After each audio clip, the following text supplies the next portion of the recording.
Alrighty, welcome back everyone. We just talked about some of the different surprising and disappointing teams as I see it heading into this year. Obviously going to be a very crazy year, so could go any which way, but I do feel pretty good about the picks that I just made. As we head into this year, we have a number of different things to talk about, and the biggest thing is what leap do these teams need to make? What do the championship level teams need to do better than what they did in 2023 to lift that trophy, possibly again in 2024 in the case of our first team here? So let's get into Michigan, and frankly, is a hard one to pick because Michigan won the national title. So if they did exactly what they did last year, they're likely right back in that position this upcoming year. But they changed a lot. There's no two ways about that. A lot of the questions as we head into this year are things that changed from last year to this year. So definitely not necessarily the same type of vibe among this team.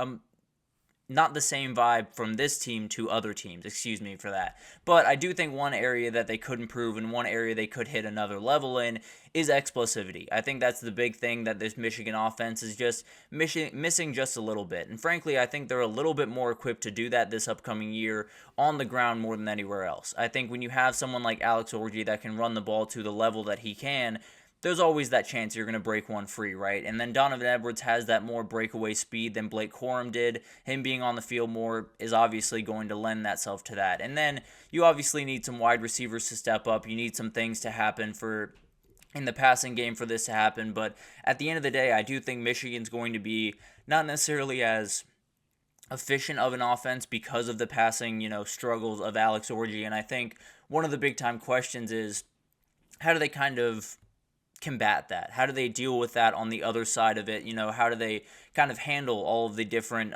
changes to their offense? I think one of the big ways is you can change a game in a second. If you can get behind defenses every now and then, it's almost exactly what Alabama did a year ago, where the offense looked a little bit weird at times, but once they got a big time play, the game totally changed. So that was kind of the big time thing for them. Maybe it's the same thing this year. Alex Orji, obviously not necessarily the level of passer that Jalen Milroe is, but definitely could be a huge help to this offense that I expect to take just a little bit of a step back. But if you can hit those big plays, it doesn't look too bad by any means.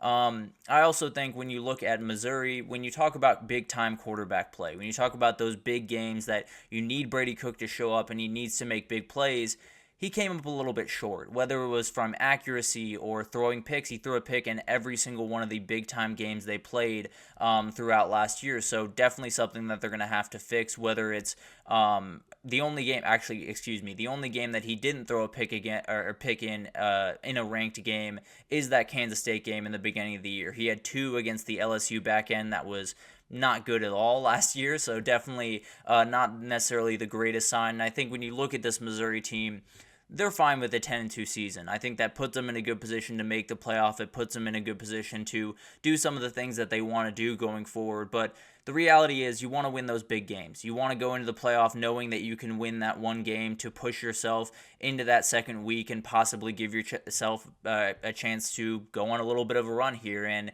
you need your quarterback to play just a little bit better in those big time moments. So that's kind of what I'm really watching for him. I think he's a very talented player, but maybe just needs a little bit more play in those big time games throughout the season. Then we'll go over to Clemson and we'll talk about offensive rhythm. That's the biggest thing that I think needs to change, and this was overall a pretty easy one. When you talk about what happened last year, Cade Klubnik looked a little bit lost. There was a number of times where it felt like they were running the ball really well, then tried to take a couple of shots and it looked weird, or they just had no real rhythm on offense, no real vibe on offense where you knew exactly what you were going to do, or you knew kind of the rhythm of things that you wanted to go about and in the game. And I think obviously this had a lot to do with the wide receivers not necessarily being at the level they want them to. Garrett Riley and Cade Klubnik not being on the same page, the O-line not playing as well. So a number of things went into this, no doubt about that. But I do think this is a team that has the talent to make defenses guess. They have the talent, whether it's, Phil Maffa at the running back position, some of the talented freshmen they have at wide receiver, a number of those things. I think frankly, this is a big-time reason that they lost those big games last year, like Florida State, NC State, Miami. they didn't have that rhythm on offense, and it made them come up really short at the end of those games where Florida State was able to make those big plays. Clemson didn't have it in them. So definitely something to watch as we head into this year, and I think it's one of those things that they're a very capable team offensively. There's no two ways about that. They have a great play caller. They have really talented players at pretty much every single position.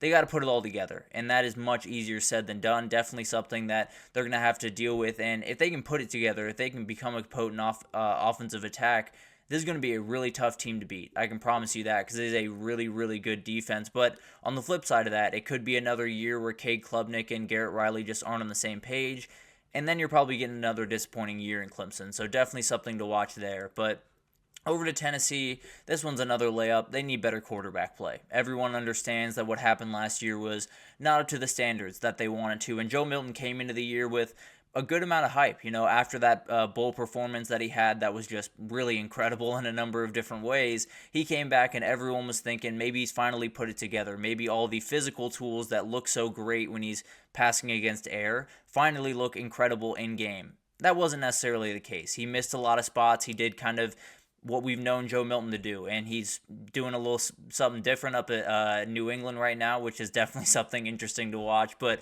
overall, you look at Nico Iamaleava as we head into this year, he's just got to be more consistent. He doesn't necessarily have to take the top off every single play. He doesn't necessarily even have to play Hendon Hooker 2022 level football.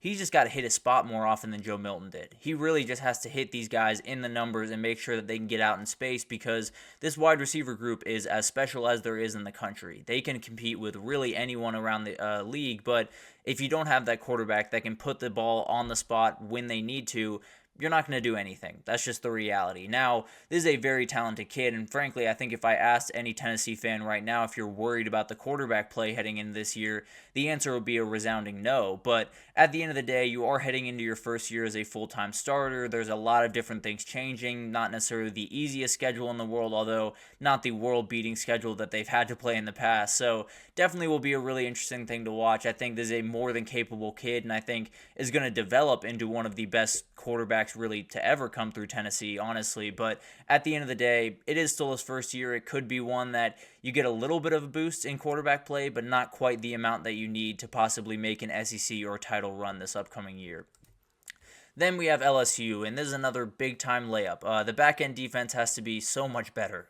They are fully equipped to possibly fix that this upcoming year, but the question is how much do they fix it, really more than anything else. I think Ashton Stamps is going to be a really good player for them, playing really well throughout fall camp. I think Javian Toviano, as long as he is on the field, still some lingering off-the-field things with him, but if he's on the field, he's going to play good football. I think Sage Ryan just has to play passable at cornerback. I don't think he's going to be the guy that they're fully relying on to make all the plays out there, but he's got to be able to make some. Major Burns could make some noise. PJ Williams, the very talented freshman, might just be a starter at one of those corner positions, which isn't necessarily the greatest thing in the world, but also when you look at last year, probably the right way to go about business.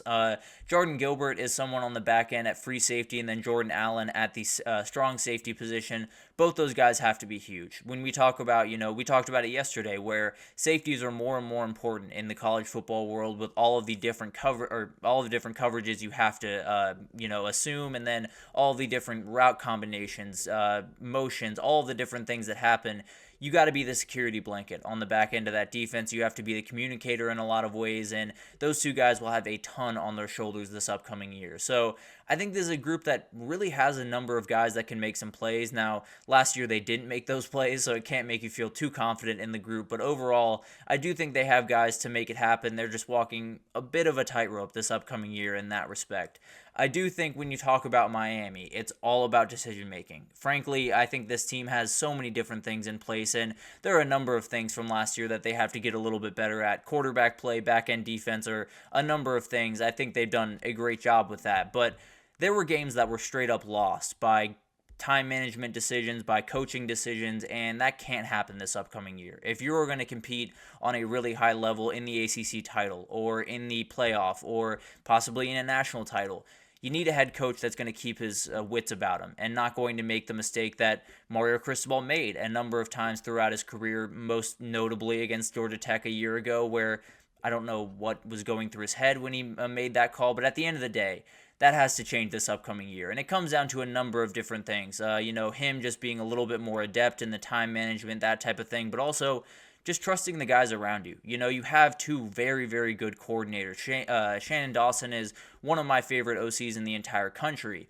Hand it over to them. Allow them to do what they do, which is call plays, which is manage some of the things that Mario Cristobal has not necessarily shown that he's great at managing in the past. So overall, you look at this Miami team, and there are a number of things that they have to do better on the field than they did last year. There's no two ways about that. If they want to reach the heights that they did, they got to play better at quarterback. But they went out and got Cam Rising. They have to be better on the back end. They went out and got Michael Powell. They have a very talented freshman. So there's plenty there from a roster perspective. But at the end of the day, none of that really matters if your head coach or coordinators cannot make the decisions that they very much need to make down the stretch of games. So overall, I think you look at all these improvements and you look at all the different things that need to change for these title contenders, and they're pretty small for the most part. There's not necessarily huge things that they need to get, leaps and bounds better at, unless you're talking about LSU's back end defense. But overall, I think there's a number of things to like about all of these teams. There just needs to be tweaks here and there. There needs to be some things that